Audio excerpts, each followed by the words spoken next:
Diyos Amang makapangyarihan sa lahat, kami po'y nagtitipon ngayon upang ipagdiwang ang Pasko, ang pagdating ng iyong anak na si Jesus.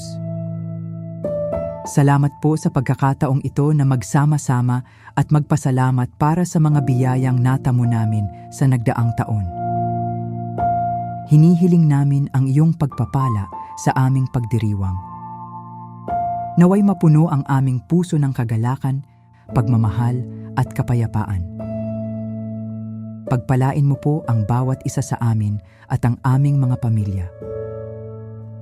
Tulungan mo po kami na lumikha ng mga alaala ng pagmamahal at pagkakaisa sa oras na ito.